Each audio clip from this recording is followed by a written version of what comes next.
Et bonjour tout le monde, bienvenue dans ce troisième hors-série consacré au Festival de Cannes. Cette fois, il va être question des séances de minuit.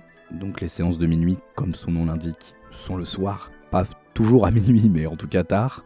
Et la plupart du temps, c'est des films qui sont là un peu pour électriser la croisette, quoi. Qui sont des ovnis, tout simplement. Et donc moi, j'ai eu l'occasion cette fois d'en voir deux. Donc contrairement des épisodes d'avant, je vais pas juste vous parler d'un seul film, mais de deux. Je vais d'abord commencer par le plus compliqué à traiter, Roma Elastica de Bertrand Modico. Il y a une petite bande-annonce de disponible, je vais vous en passer un extrait. A tout de suite. Ed ecco una grande attrice che ci ha tanto segnato con i suoi ruoli di femme fatale e donna libera. I'm ready. Summertime's here, kiddies, and it's time to take a trip. To take a trip. This world's so bad. You feel so sad. You gotta take a trip into a world so glad. Sure you're up to it? Yes, tu es sûr? Plus que jamais. Action. Donc Roma Elastica de Bertrand Mandico, découvert pour moi vers la fin du festival, le soir. En fait, ils mettent à disposition, si jamais ça vous intéresse, un pass de 3 jours pour Cannes que moi j'ai eu. C'est sur l'aide de motivation, tout simplement. Et donc, comme j'ai expliqué, je crois, dans le premier épisode, ce qui est bien, c'est que ils organisent en fait des séances de reprise de beaucoup de films, notamment de la sélection officielle, mais aussi des séances de minuit. À la fin, en fait, il y a 3 sessions sur le pass 3 jours, on appelle ça.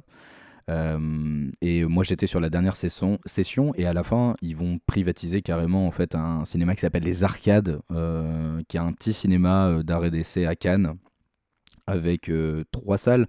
Et donc dans ces 3 salles en fait ils passent non-stop toute la journée, 5 séances par jour, des films et des films quand même qui sont importants de la sélection officielle. Et donc bah moi j'ai pu voir donc ces séances de minuit là-bas et d'autres films en fait en compétition, dont je vous en reparlerai dans la longue émission, voilà, où il y aura vraiment plus de films, beaucoup de films, dans laquelle même Maxence va intervenir. Je vous tease un peu. En tout cas, revenons à Roma Elastica. Roma Elastica de Bertrand Mandico. Comment vous dire, Bertrand Mandico, c'est plutôt drôle parce que je fais un petit big up à mon pote Vincent, c'est un grand fan et j'ai déjà rencontré d'autres fans de Bertrand Mandico. Moi, c'est un réalisateur, je suis vraiment passé à côté de son œuvre, de son univers. J'avais tout de même découvert à l'époque, et d'ailleurs je savais même pas à l'époque que c'était lui, ça m'est revenu après, j'avais découvert Lycéen, de ses films, le seul film d'ailleurs que j'avais vu de lui, qui s'appelle Notre-Dame des Hormones, parce que moi j'étais dans une section en fait cinéma, pour vous raconter en 2 secondes ma vie, dans le centre de la France, et j'ai eu l'occasion d'aller au festival de Brive. Donc le festival de Brive, c'est un festival de moyen métrage, et donc là-bas, Bertrand Modico, à l'époque beaucoup moins connu et reconnu, avait présenté du coup cette espèce de moyen métrage totalement sous acide, quoi, qui se passait dans une espèce de cabane au fin fond de la forêt, et qui est dans mes souvenirs, hein, très brumeux de l'époque, et extrêmement sensuel, extrêmement charnel, et en même temps flirté avec le body horror. Voilà, c'est ce dont je me souviens. Après, encore une fois, c'était il y a plus de 10 ans. Je sais même plus si c'était en 2015, 2016. 2016, je crois que ça doit être. Donc voilà, c'est le souvenir que j'avais de Bertrand Mandico. Donc un souvenir effectivement un peu impactant parce qu'il a un cinéma singulier. Mais en tout cas, c'est pas quelque chose. Quand j'ai redécouvert que c'était lui il y a quelques années, ça m'a pas forcément donné envie tout de suite de plonger dans son cinéma. Même si, quelque part, Mandico a beaucoup de références en fait qui sont aussi les miennes, enfin qui sont, je suis pas cinéaste, mais qui touchent à mes sensibilités cinéphiles. C'est un gros fan de David Lynch, je le suis aussi. C'est quelqu'un qui adore le cinéma de genre, comme celui de Cronenberg, comme celui de Carpenter, qui adore Argento, adore le giallo. Bon, J'avoue, je suis moins fan, moi, après d'Argento. Mais tout ça pour dire qu'il adore aussi Fellini. Et donc, il va en être question dans ce film. Euh, je vous en parle juste après. Je vous fais juste, voilà, pour vous raconter, pour vous poser les bases de l'histoire, avant de rentrer pleinement, en fait, dans la critique. Donc, on est en 1982. On suit le personnage d'Eddie, qui est interprété par Marion Cotillard, qui est une actrice qui a eu son heure de gloire dans le cinéma américain et qui est accompagnée de Valentina, sa fidèle maquilleuse et son amie. Euh, Eddie, elle va accepter le rôle principal en fait d'un film de science-fiction tourné à Rome, qui pourra apparemment être un film ultime pour elle et redorer un petit peu son blason. Comment vous dire? J'ai trouvé le film immensément prétentieux et vide. Voilà. Euh, le film, comme je vous ai dit, est une référence perpétuelle en fait au cinéma de Fellini, notamment moi, les trois films qui citent en permanence et qui, enfin, on a l'impression, je veux pas dire qu'il va les plagier, mais franchement c'est quand même très très insistant. C'est Toby Dammit. Si vous avez jamais vu Toby Dammit, c'est extraordinaire. C'est adapté d'une nouvelle de Edgar Allan Poe. C'est un court métrage, enfin moyen métrage, ça fait à peu près 45 minutes. Moi j'ai eu la chance de découvrir ce film-là qui est assez méconnu de Fellini, enfin pas pour les gens, les spécialistes ou les passionnés de Fellini. J'avais la chance de découvrir en histoire du cinéma à l'époque, quand j'étais en école. C'est un film prodigieux, vraiment, c'est absolument sidérant. Ça parle en gros d'une star américaine qui vient à Rome pour recevoir un prix, si je dis pas de bêtises, et qui va partir en fait dans un délire onirique, comme seul Federico Fellini sait le faire, parce que c'est le grand maître du rêve, c'est le grand maître, bon, avec Lynch et avec quelques autres, comme Tarkovsky notamment. Mais disons que c'est un film extrêmement baroque, extrêmement lyrique, Toby Dammit. Et donc, quelque part, ça colle aussi à ce qu'est Mandico. Et Mandico va reprendre beaucoup ce film et va reprendre d'autres visions qui viennent. Enfin, je voyais certains plans du film, c'est pas qu'on ne peut pas y penser, c'est que c'est intrinsèquement lié. Enfin, c'est des fois la même photo, des citations vraiment, mais béantes, grosses, quoi.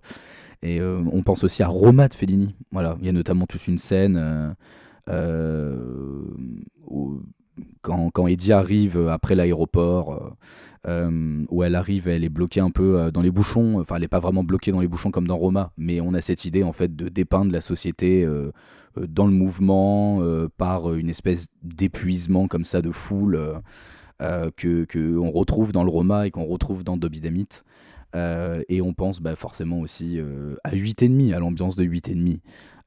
Parce que c'est rempli de mises en abîme, sauf que c'est des mises en abîme que moi je trouve extrêmement grossières dans le film, et je trouve que justement à trop vivre dans ces références cinéphiliques, notamment de Fellini, ça enferme totalement le film dans une espèce de posture bourgeoise, voilà, je vais clairement le dire, hein, qui c'est une posture figée en fait. Ça crée de l'image morte pour moi. Je ne crois en rien dans le film. Le film vit dans un passé fantasmé, et en même temps, il est à la fois fantasmé esthétiquement, et en même temps, il essaye d'avoir un propos en fait, forcément sur la condition des femmes au sein du cinéma, et donc de l'enfermement dans une forme de jeunesse éternelle à la Marilyn Monroe qu'on nous a raconté à peu près 12 millions de fois déjà dans un film. Et donc il apporte rien de nouveau. Voilà, ce fameux film dont il va être question à Rome, enfin le film dans le film quoi, parce qu'il y a plusieurs strates, enfin il s'amuse vraiment dans les mises en abîme, comme on a vu à peu près 15 millions de fois. La réalisatrice explique que en gros c'est un mélange entre New York 1997 de Carpenter et un film d'Antonioni. Voilà, et waouh, enfin, c'est vrai que ça se ressent beaucoup. Franchement, surtout le côté d'Antonioni.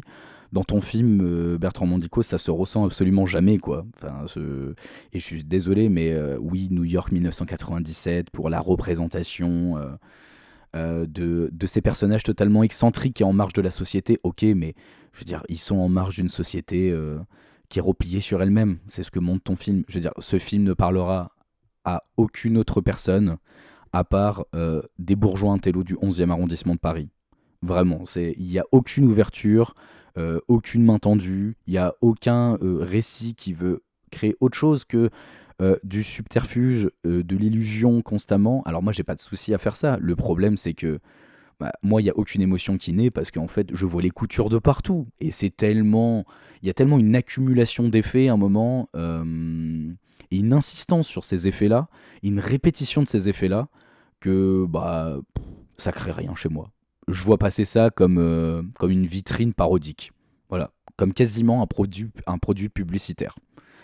Et franchement, je suis très dur dans mon analyse, mais le film m'a quand même un peu révolté parce que je trouve que c'est un repli sur soi, en fait. Et je sais que Mandico, bon, il m'écoutera jamais, mais c'est un grand fan de Lynch. Et je suis désolé, mais chez Lynch, il y a une dimension quand même populaire dans son cinéma. Il y a quand même une dimension où il en a quelque chose à foutre des personnages qu'il filme. Là, moi, j'ai l'impression juste que, voilà, il en a rien à branler de ses personnages. C'est juste une excuse, en fait, pour se faire un trip totalement égocentrique autour de sa culture cinéphilique. Et c'est pour ça que je dis que c'est des images mortes, quoi. C'est des images qui vont pas perdurer. Il y a une utilisation notamment, mais ça je sais qu'il fait dans tous ses films, de la fumée mais extrêmement dense. Voilà. Et ouais, super quoi. Enfin, je veux dire, à un moment, c'est bien d'en mettre dans certaines scènes, mais quand tout ton film tourne autour de ça, c'est pareil. Il va utiliser des images en surimpression. Voilà. Notamment, il y a des travelling ou comme ça, des fois, elle est en voiture et puis il va filmer, je sais pas, le- le- la vue qu'on va avoir enfin, au niveau d'une vitre d'une voiture quand on regarde vers l'extérieur, je veux dire. Et il va mettre des surimpressions, du coup, de statues, notamment aussi. Bon, on peut pas lui enlever qu'il a vraiment un univers immensément singulier, hein. Mais disons que cette singularité s'exprime dans des références qui de base sont pas les siennes. Je suis désolé, hein, mais moi, encore une fois, Lynch, Fellini, ou Carpenter dans New York 1997, c'est bien de les convoquer, mais quelque part ça rend pas ton film en fait personnel. Enfin, moi c'est ça que j'ai du mal à ressentir. J'ai l'impression que j'ai déjà vu ce film en fait. J'ai déjà vu ce film et qu'en même temps, voilà, il essaye de me faire rigoler avec des personnages que honnêtement j'aime l'excentricité hein, dans le cinéma. Il y a pas de souci. Encore une fois. Je sais pas, je peux être très familier du cinéma des frères Cohen, aimer profondément, je sais pas, Amarcord de Fellini, ou certains films comme Massacre à la tronçonneuse. Voilà. On peut pas faire plus excentrique et plus macabre, parce qu'il y a un côté aussi un peu glauque, un peu macabre chez Mandico. Mais le problème, c'est que là, tous les personnages sont comme ça. Et tous les personnages, ça me met dans un stade d'épuisement face au film. Je vois tellement les citations aussi du film Possession, voilà, dans la scène de sexe, qui est grossière vraiment au possible. En fait, les acteurs sont enfermés constamment dans cette posture-là d'excentricité. Et donc, on a l'impression de jamais accéder à un moment de vérité dans le film. Et donc, c'est ce qui m'ennuie terriblement. Je vais pas vous mentir, on a découvert ça donc dans le fameux cinéma dont je vous parlais tout à l'heure, les arcades. On était 30 dans la salle, il y en a au moins une dizaine de personnes qui est partie. Voilà, ça dit quand même quelque chose sur la fermeture, tout simplement, de son cinéma. Pourtant, les seuls points positifs que je dirais sur le film, c'est sa scène d'ouverture. Bon, qui est une scène qu'on a vue 1000 fois, ça se passe sur un plateau de cinéma, quoi. Ça se passe sur un plateau de cinéma, mais j'ai trouvé vraiment que ça fonctionnait. La découverte des personnages, l'iconisation et l'esthétisation qui réemploient, qui viennent beaucoup en fait. On pense à Léon un peu sur les cadrages, ou on pense à un certain cinéma du Giallo comme Argento. Mais voilà, le désabusement de Cotillard, l'excentricité encore une fois du personnage de la maquilleuse jouée par Noémie Merlan, parce que je vous ai même pas dit, ouais, il y a Noémie Merlan aussi dans le film. Ça fonctionne sur une scène, et puis en fait les personnages ne bougent pas d'un iota.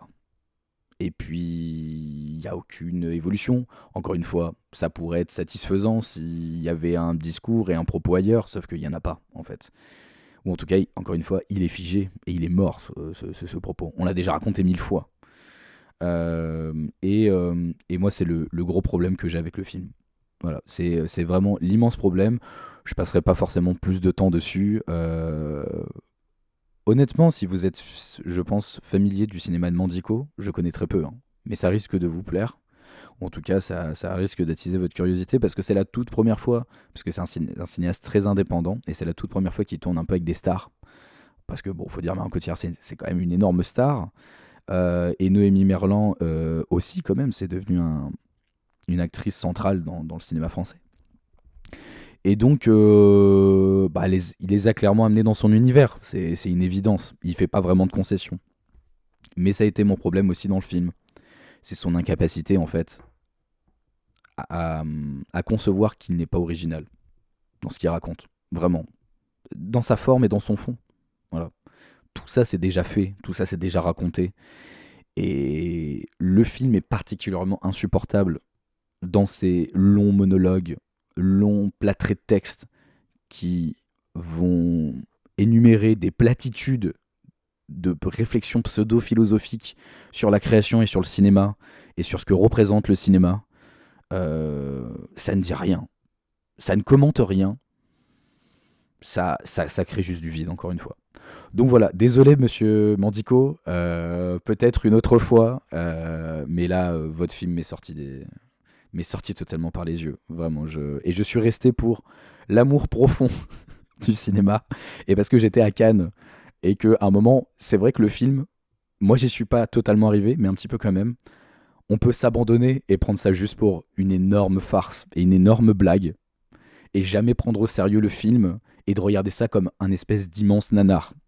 Mais le problème, c'est que je pense pas que ça soit des intentions de Bertrand Mandico. Donc voilà, je vous laisse là-dessus pour Roma Elastica, et j'emboîte tout de suite sur le deuxième film que j'ai vu en séance de minuit, qui s'appelle Jim Queen, qui pour le coup, rassurez-vous, m'a énormément plu, qui a été un délire total, un rafraîchissement absolu, parce que même si je suis resté que 3 jours, c'est vrai qu'on voit des films très lourds sur les sujets, très engageants, et donc là, Jim Queen est un film d'animation français, réalisé par le studio qui est derrière, je crois, les Cassos, sans dire de bêtises. Et donc juste avant de vous parler de l'histoire et du synopsis, je vais vous passer quand même un petit extrait, parce qu'on a une bande-annonce disponible. Allez, à tout de suite. Salut, moi c'est Jim. Qu'est-ce qu'il est beau! Tu veux un tuto taille mannequin? Retrouve tous les conseils dans mon bouquin. Hey, salut sexy. Salut, ça va? Bonjour Jim. Ah! Je suis votre premier fan. Je pourrais avoir un selfie? Quel enfer! Fais-moi monter, Jim! Ah, Jim parfait à embrasser une fille. Qu'est-ce qui m'arrive? Concert de Lady Gaga annulé et scène de panique dans le Marais. Ils arrivent tous les jours, de plus en plus nombreux. Des intérêts pour le culte du corps. L'apparition de fashion faux pas. Je vais contracter une nouvelle maladie qui s'appelle l'hétérose. Tu vas devenir hétérosexuel. Donc Jim Queen, l'histoire complètement déjantée de ce film raconte le personnage donc de Jim Perfect, une icône sexy de la scène gay parisienne, qui voit sa vie basculer lorsqu'il contracte un virus qui s'appelle l'hétérose dans le film. Donc c'est un étrange virus qui transforme les hommes gays en hétérosexuels. Bon, le pitch est formidable. Déjà, le pitch d'entrée est complètement délirant, détonne totalement dans le cinéma d'animation français, mais dans le cinéma d'animation mondial tout court. Et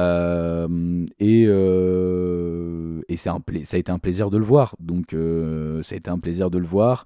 Et oui, pardon, pour essayer d'aller un peu plus précisément dans l'histoire, même si je veux pas tout révéler non plus.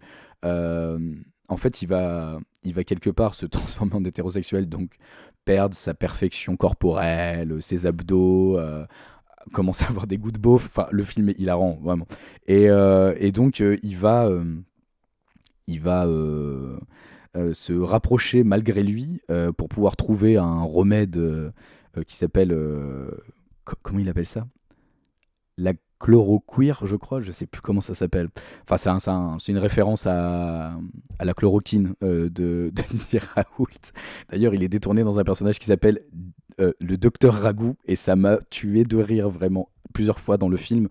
Et donc, bon, il va aller chercher ce fameux remède, la chloroquir, si je dis pas de bêtises, ça s'appelle comme ça, avec un personnage, je sais plus du tout le nom du personnage, je m'excuse, oui, Lucien, voilà, c'est bon, ça vient de me revenir. Donc Lucien, qui est un jeune homme qui vit euh, chez une des ministres extrêmement, on va dire, rigoriste et traditionnaliste, qui est en gros un détournement de Christine Boutin. Je sais plus exactement comment s'appelle le personnage, mais ce personnage est dément.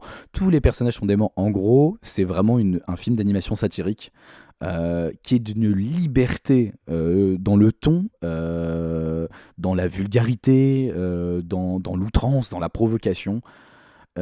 C'est un bain vraiment un bain de fraîcheur ultime, quoi. Le film sort bientôt, hein. Il sort le 26 juin. Je vous surconseille d'aller le voir, honnêtement, c'est un ovni total. Et j'ai absolument adoré l'expérience, même si je pense pas que ça soit un chef-d'œuvre.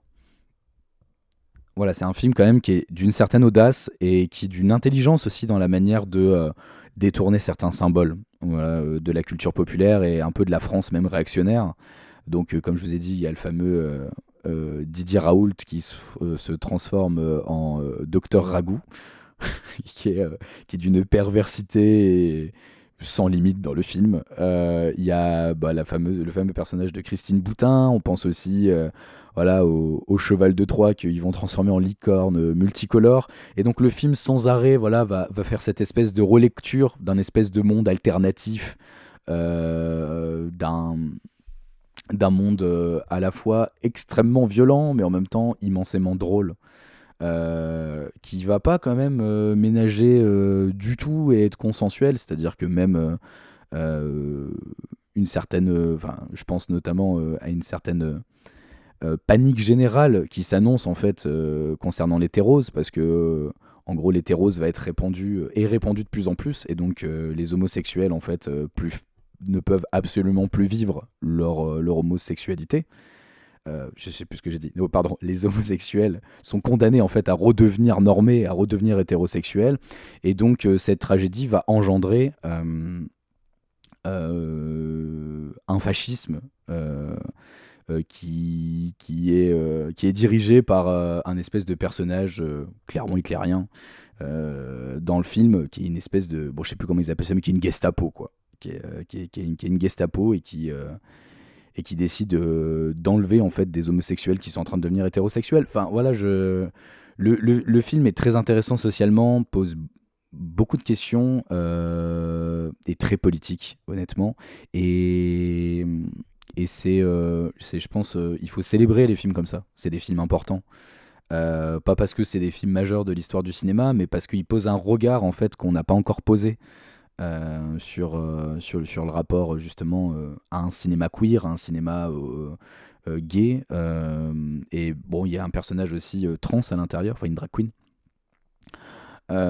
qui est un personnage fabuleux. Enfin, vraiment, il y a beaucoup de chansons dans le film et des chansons totalement hilarantes. Enfin, vraiment, ça jongle vers la comédie musicale de temps en temps, et c'est super bien écrit, honnêtement. C'est d'un dynamisme et d'un tempo comique incroyable, vraiment. Le film ne lâche jamais. T'es vraiment happé du début à la fin. Et en fait, il est excentrique aussi, comme le Mandico. Enfin, comme le Mandico. Il est excentrique, mais différemment, on va dire. Il est excentrique de la bonne manière, c'est-à-dire que il n'a aucune gêne. Voilà. Il n'a aucune gêne. Il explose tous les espèces de cadrans conventionnels, et ça fait du bien. Ça fait vraiment, vraiment du bien. Je vous invite à le voir parce que je pense que ça peut vous stimuler intellectuellement comme moi, que ça peut vous faire mourir de rire, et que en même temps, je pense que ça ouvre les voies de différentes possibilités dans le cinéma d'animation français. Donc voilà, je vais pas vous révéler beaucoup plus parce que peut-être que, je sais pas, on fera une séance spéciale dessus un jour, ou un peu plus tard dans l'année, je ne sais pas. En tout cas, vous allez pouvoir le découvrir quand même très rapidement, et je m'en réjouis que les gens puissent le découvrir rapidement parce que c'est un film formidable. Donc c'était les séances de minuit, j'espère que ça vous a plu.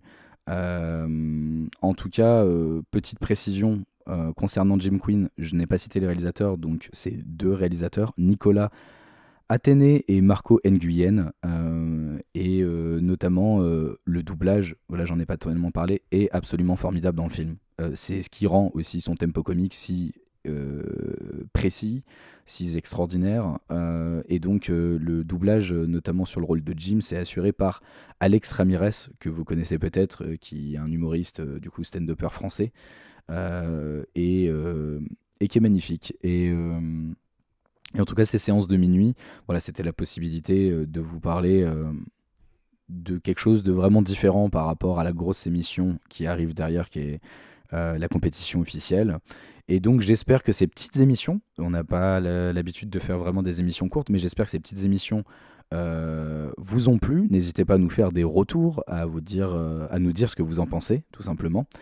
Et ben, je vous dis à très vite pour le gros morceau du Festival de Cannes, qui est la compétition.